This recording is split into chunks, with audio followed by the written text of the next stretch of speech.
1, 2, 3, come on!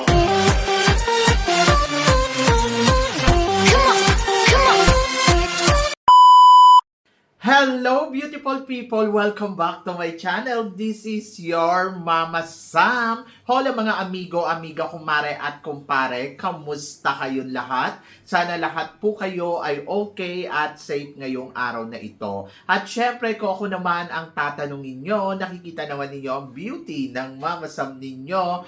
Fresh overload pa rin, di ba? Ganyan talaga kapag umiinom ka ng maraming vitamin C plus kumakain ka ng maraming banana. Dahil sa banana, mas nakakaloka ang ganda ng Mama Sam ninyo. Charot! So, kamusta naman kayong lahat? Sana lahat kayo ay okay na okay ngayong araw ng, syempre, Saturday. So, happy Saturday sa atin lahat ng bonggang-bongga. At hindi lang yan, syempre, gusto ko rin magpasalamat sa walang sawang tumatangkilik dito sa Mama Sam Vlog. Araw-araw, lagi-lagi. Maraming salamat guys sa pagmamahal at suporta na binibigay ninyo. At syempre, sa lahat naman ng mga bago nating subscribers, maraming salamat guys. Kaya naman ngayong araw na to, marami akong hatid na chika sa inyo na talaga naman, oh my gosh, magtataas ang kilay ninyo ng bonggang-bongga sa mga pag-uusapan natin ngayon. Kaya guys, huwag na nating patagalin ang ating mga chika. Para sa una nating chika, anong masasabi ko sa eksena dito sa Miss Supranational? Well, ang masasabi ko, bongga winner. I love it. Yes, I love yung show ng Miss Supranational kagabi. In fairness, maganda ang kanilang entablado. Gusto ko yung eksena ng mga candidates. Gusto ko yung mga damitan nila. Gusto ko yung lavender. Gusto ko yung swimsuit. And ayoko lang yung host. Ayoko lang din yung music. Yung ibang music. Pero the rest gusto ko. Hindi ko lang type yung camera angle nila kasi yung camera angle nila, hindi mo alam kung papunta ba dito, papunta ba doon, nakakaloka, di ba? So, yon. Pero, ang isa sa mga nabonggahan ako, syempre, yung nanalo tayo ng Miss Supranational. Ayun talaga yung highlight doon na parang, wow, oh my gosh. Thanks God kasi finally, di ba, nakuha na natin uli ang Miss Supranational crown. And then, ayun, happy ako. Overall, happy ako. Sabi ko naman sa inyo, di ba, lagi ko naman binabanggit dito sa channel ko, sa mga vlogs ko, na kahit yung maliit na tsansa, kasi di ba lumiliit yung tsansa natin nung manalo tayo ng Supranational. Yung iba talaga sinasabi, ikaw na lang Mama Sam ang naniniwalang mananalo siya ng Miss Supranational. Well, sabi ko nga sa inyo, yung maliit na tsansa na yon, panghawakan lang natin ng bonggang-bongga and then kumapit lang tayo doon. Malay naman natin manalo tayo, di ba? At ayun na ngayon nangyari kagabi, nanalo tayo ng Miss Supranational. Kaya congratulations Philippines! Di ba? So, yun. So, kapit lang. Lagi tayong kakapit, lalo na Philippines tayo eh. Kumbaga parang may pag-asa.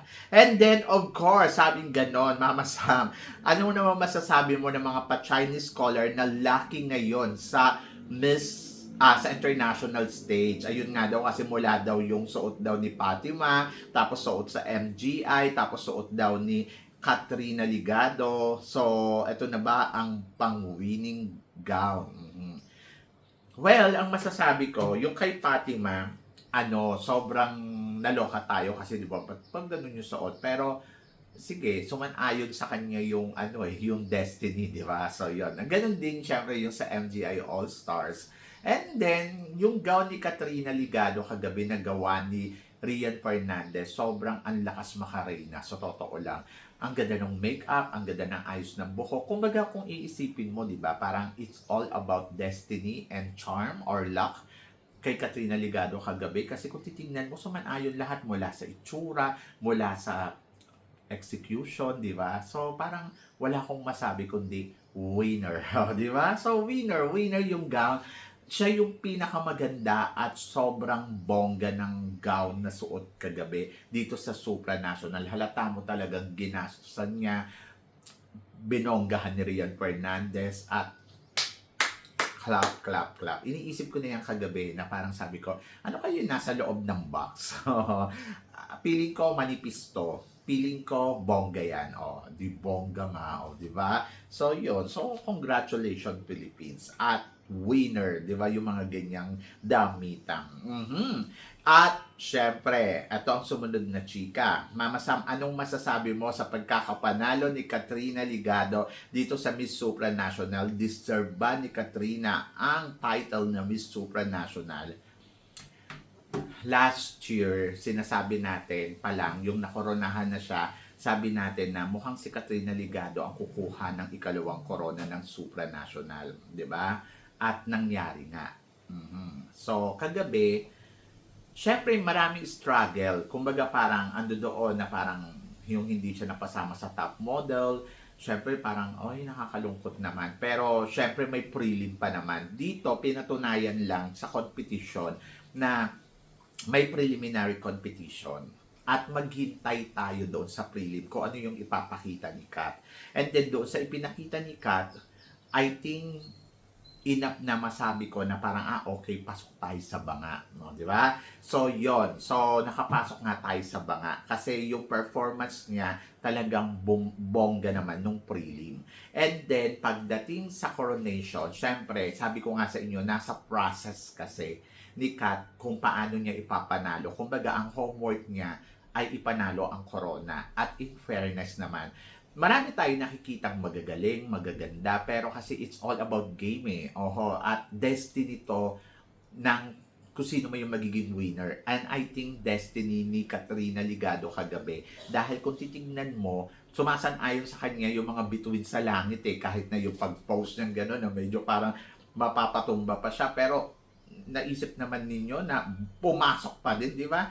Kahit yung sumasagot na siya doon sa top 12, medyo parang kung isipin mo, ay, nagbakel, di ba? So, medyo parang sa dulo eh, pero nakapasok pa din. So, pagdating sa top 5, maganda yung tanong kasi parang based on her experience talaga. At nasagot niya yun with the heart. Kaya, bongga, tumbok, di ba? So, kung iisipin mo, destiny. At kung titignan mo, si Czech Republic, Czech Republic, sa totoo lang, nung prelim na laban, ando doon yung yung kinang, nung prelim. Pero, nawala yung kinang niya noong gabi. Di ba? So, yon. Kaya kung tatanungin mo ko, it's about between Czech Republic and Katrina Ligado, di ba binalag ko? Possible ba na silang dalawa ang mag-last two standing? To be honest, yung possibility na isa sa kanila ang pwedeng manalo, ayun pala yun. Yung isa sa kanila ang pwedeng mag-uwi ng corona. Top contender si Czech Republic during preliminary competition. Pero walang nagawa si Czech Republic nung finals night. Kasi yung game ni Katrina Ligado, todo. Diba? Tinodo at ayun, bumongga. So, yon. So, nawala yung kinang ni Czech Republic. Either na maganda yung gown niya, pero nawala yung nawala yung glow winning na tinatawag eh. So, nawala kay Czech Republic yon. Pero, si Czech Republic is still stronger pa din. Kasi pumasok pa rin siya sa top 5 kung iisipin mo, di ba? Hindi mo naman masasabi, ay, nako, hype lang si Czech Republic. No, she's a very strong. At nakarating siya dun sa top 5 ng competition. And the game is still there. Kaya lang, sa Q&A talagang wala pumalpak na talaga siya. Maganda yung sagot niya. To be honest kung naiksian niya yun, na-compromise niya ng mas maayos na parang mas maigsi, parang pasok doon sa time, I think kaya niyang ipanalo kasi maganda yung sagot. Very real din. At lahat tayo nakaka-experience ng gano'n na day by day, iba-iba tayo ng mood. Pero the way kung paano mo nilalaban yung sarili mo, ayun yung bongga doon, di ba? So yun. And I think yung nakita ko kay Czech Republic, she's still fighter. And she's on the game, malakas siya. Pero ang ending ay hindi niya to destiny. It's all about destiny and luck ang nangyari kagabi. And then, ayun nga, na kay Katrina Ligado yung destiny. Di ba? So, sumanayon yung mga bituin sa langit. And then, dito, napatunayan ni Katrina Ligado sa atin lahat. No matter what happened, hindi ang basihan natin ay yung performance na kailangan pumapalo, yung bewang, yung pasarela, talagang matindi. So, pinatunayan ni Katrina Ligado na we are wrong. Na hindi tama na naka-base ka lang doon sa performance. Yes, totoo. Performance is there, but yung queenly na tinatawag na from day 1 to until na i-consider mo. At hindi to pinag-uusapan kung sino yung matangkad, siya ang mananalo, sino ang maliit, hindi mananalo. Di ba maraming nagsabi, ang liit ni Katrina Ligado, hindi mananalo yan. But, pinrove niya sa atin lahat na, no, we are wrong. Di ba? So, yun. Ayun lang yun. So, ako masasabi ko kay Katrina Ligado, job well done. And then, marami akong natutunan. Mas parang, okay. So, mas naintindihan ko. Tulad nga na sinasabi ko, hanggat wala pang winner, huwag kang mag-declare. Di ba? So, yan. Ganun lang yon kasi hindi pa tapos ang laban. Nasa dulo ang kompetisyon. Yon. And then, ayun, hanggat hindi nakokoronahan ang reyna, huwag kang bibitaw. Kasi baka mamaya, siya pala ang kokoronahan. Di ba? So, more than doon sa nakikita mo. So, yun yung mga natutunan ko dito sa laban ni Katrina Ligado. And thankful ako, isa sa mga sinasabi ko sa inyo, lagi ko sinasabi na parang, I think yes, lumiliit yung chance nating manalo, pero nandoon pa rin yung nag-hope pa rin ako na may uuwi niya yung corona. And I think it's a winner. Winner na winner kagabi. So, yon. So, congratulations, syempre. And then, para naman sa sumunod natin, chika, mama, somethingin mo, back-to-back win kaya tayo next year dito sa Miss Supranational. Alam mo, sa totoo lang, medyo nasad ako kasi hindi pa man wala pang 24 hours na nakokoronahan si Katrina Ligado, iniisip na kagad ninyong palitan. Bakit ba hindi natin isipin kung ano kaya ang may papakita, paano kaya magiging successful ang Katrina Ligado during her reign? Di ba? So, i-enjoy natin. Di ba? And then, about Allison, possibility is there. Yes, pwedeng mag-back-to-back, pwedeng hindi. Kasi dito sa natutunan ko nga sa pageant, hindi porkit matangkad ka, winner ka. Hindi porkit maganda ka, winner ka. Kailangan yung determination ng heart mo. At meron ako natatandaan na ito, sinabi niya kay, hanggang top 5 lang niya si Katrina Ligado, hindi mananalo yan, Mama Sam. Kasi nilalaban ko na mananalo yan. Talagang binibang niya ako na no, hindi mananalo kasi si Allison ang mag-uuwi ng corona. Ngayon ito sasabihin ko, si Allison, swerte niyan pag naka-top 5 sa Miss Supranational. Pero back-to-back win, I don't think so. So, parang feeling ko, ibibigay sa iba. So, yon. Kung maghahanda siya at pag-iigihan niya, so, yung chance ng back-to-back, baka may uuwi natin. Di ba? So, yon. So, wag masyadong kampante. Ayun lang yon. So, kailangan magtrabaho with the heart. And then, ayan. So, may mga kahinaan din si Allison. Katulad ng halimbawa, yung pasarela, mag-focus, and then Q&A, mag-focus, and then, ayun. So, kung may swerte and luck, mangyayari yon. Pero, sa ngayon, hindi ko pa nakikita, hindi ko pa na-analyze yan kasi wala pa naman sa competition si Allison. So, parang feeling ko, i-enjoy ni Katrina Ligado yung kanyang reigning, i-enjoy natin yon para kay Katrina Ligado, and then abangan natin, subaybayan natin kung ano nga ba ang magiging ganap niya. And then kay Allison naman, bigyan natin siya ng time na makapagpahinga at makapag-training ng bonggang-bongga para sa sarili niya. And then, let's see in the future kung ano nga ba ang ipapakita naman ni Allison para sa laban niya sa Supranational. Wish all the best, di ba? Wish all the best. Hayaan natin si Allison na ma-prepare niya yung sarili niya for the next year, and then hayaan natin si Katrina Ligado na ma-enjoy niya ang pagiging reyna. Hindi yung hindi pa kakakorona lang gusto nyo ng palitan. Kakakorona lang nag-iisip na kagad kayo, ay, eto may kapalit. Kung Diyos ko, kung eto nga si Mucha Dato, inabot ng 13 years bago mapalitan, di ba? So, yan. So, wish all the best para sa ating bansa, and then of course kay Allison at saka kay Katrina Ligado. Yun lang. So, wag tayong masyadong gahamang. Ayun yun. Kasi ang dating sa akin, parang gahamang naman ng mga to. So, yon. Kaya tayo nakakarma Anyway, para sa sumunod na chika, eto nga, Mama Sam, na ibalik na ang corona sa Pilipinas. Anong masasabi mo dito after 13 years? The Filipina beauty is always amazing. Apamanto or may lahi, di ba? They are always amazing. Pero, syempre, you cannot deny sa mga queens na to na hindi kailangan na magaling ka mag-English para manalo ka ng Miss Supranational. Dapat matangkad ka para manalo ka sa supranational. Dapat pure Filipina beauty ka para manalo ka sa supranational. It's not all about yung mga iniisip natin ganyan. Ang iniisip ko sa supranational ngayon, as long yung dedication mo is 100% and then you are full, pure heart, pwede kang manalo ng Miss Supranational. Ikaw man ay kayo mangge or ikaw man ay may dugong banyaga. So yon. So sana maging ganun yung mindset natin lahat. Supranational is appreciation, yung sincerity ng candidate sa competition. At pag nakita nila yung puso mo, ayon, ipapanalo ka nila. Sabi nga ganun, win in your heart. So, ganon.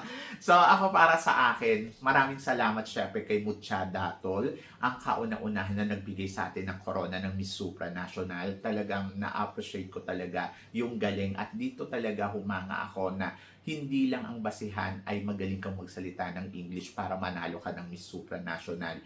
At naniniwala ako na queen ang puso ni Mucha Datol. At maraming salamat. Syempre kay Katrina Ligado naman, maraming salamat sa pagbalik mo ng corona sa Pilipinas, ng supranational. Sa determination mo, sa ng mga nag-training sa'yo, sa mga naniwala sa'yo. So yon. So, maraming salamat Katrina. Dahil nakita ko yung pagod mo, nakita ko yung hirap mo, pero hindi ka sumuko. Inilaban mo pa rin ang Pilipinas hanggang sa may uwi mo ang corona. And then natutuwa ako kasi, di ba, sinabi ko nga sa inyo, baka mag-grand slam tayo ngayong taon na to. And then I'm so happy, di ba? Kasi parang naka one round na tayo. So let's go to the second round, no, di ba? Sa Miss World. So yan. So congratulations Philippines. Job well done, di ba? So yun. So be happy and be grateful. At para naman sa sumunod natin, chika, after ng laban natin sa maraming taon dito sa Supranational, Mama Jonas ang isa sa mga nakapagbalik ng corona. Siyempre, si Mama J ay na-appreciate ko din yung kanyang determination as a trainer, as a organization, and then, siyempre, nararamdaman ko talaga na yung willingness niya na, sige, ilaban natin yan, mananalo tayo. Kahit ako yung nasa posisyon niya, minsan kasi nakakapagod na. Nakakapagod yung alam mo yun, yung hope ka ng hope every year. And then, di ba, mula nung hinawakan niya, maganda naman yung naging tema. The first is, nung hinawakan niya, naging first runner-up tayo. Tapos, second is, naging Miss Asia. And then, naging third runner-up last year. And then, eto na finally, winner. Kung suswertehin tayo, bonus na sa akin kung magba-back-to-back tayo next year. And then, ayun. So, kapit lang and job well done, Mama J. Di ba? So, yan. So, congratulations sa team ni Mama J. So, laban. And then, of course, para sa sumunod natin, chika, Felipe Marisigan. Manalo kaya ng Mr. Supranational mamaya? To be honest, yung iba iniisip na ko, baka ang liit na ng chance ni Marisigan para sa titulong Mr. Supranational. Pero guys, ang sasabihin ko lang sa inyo, siguro kumapit lang kayo doon sa pinangahawakan ninyong tiwala para kay Felipe Marisigan, and then malalaman natin yan mamaya sa magiging laro niya.